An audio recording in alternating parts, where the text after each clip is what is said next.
और दिल्ली से इस वक्त की बड़ी खबर आपको बता दें, गोवा के नाइट क्लब में अग्निकांड मामला। थाईलैंड में लूथरा ब्रदर्स को हिरासत में लिया गया।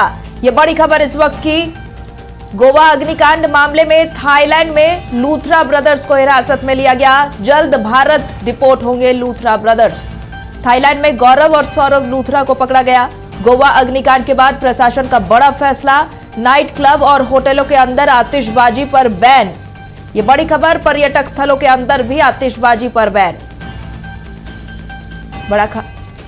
चलिए इसी पर अधिक जानकारी के साथ स्टेट हेड तनु बालियान फोन लाइन पर जुड़ी हुई है। तनु, गोवा के नाइट क्लब में अग्निकांड के बाद अब थाईलैंड में लूथरा ब्रदर्स को हिरासत में लिया गया है। जल्द उनके भारत लाने की बात कही जा रही है, क्या कुछ तमाम जानकारी?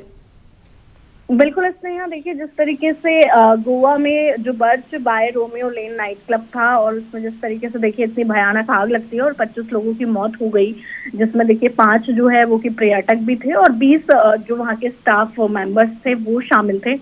तो अब देखिए जो थाईलैंड पुलिस है वो इंटरव्यू के जो ब्लू कॉर्नर नोटिस है और भारत सरकार के अनुरोध पर जो दोनों भाई हैं यानी कि जो लूथरा ब्रदर्स है उनको थाईलैंड के फुकेट में अब हिरासत में ले लिया है। और जो जानकारी हमें मिल रही है वो देखिए आज शाम या फिर कल तक उन्हें भारत भी लाया जा सकता है और साथ ही उनके जो पासपोर्ट है वो भी बैन कर दिए गए हैं। तो अब देखिए वो उससे आगे नहीं जा सकते हैं। तो आज शाम या फिर कल सुबह तक जो लूथरा ब्रदर्स है उनको भारत लाया जाएगा।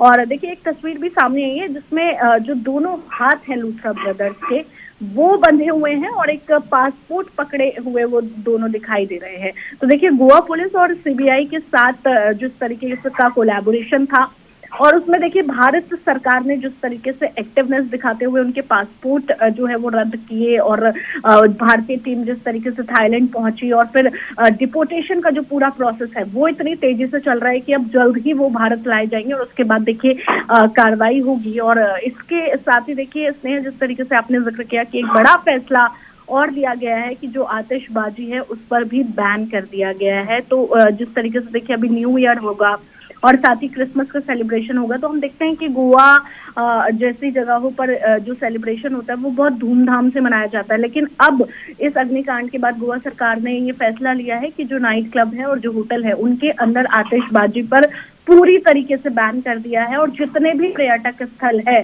उनके अंदर भी अब आतिशबाजी जो है वो नहीं होगी। तो अब देखिए जिस तरीके से उनके पासपोर्ट भी रद्द हो गए हैं और जल्दी उन्हें भारत लाया जाएगा, तो देखने वाली बात होगी कि आगे और क्या कुछ उनके ऊपर कार्रवाई होती है। स्नेहा, चलिए बहुत बहुत धन्यवाद तमाम जानकारी के लिए तनु।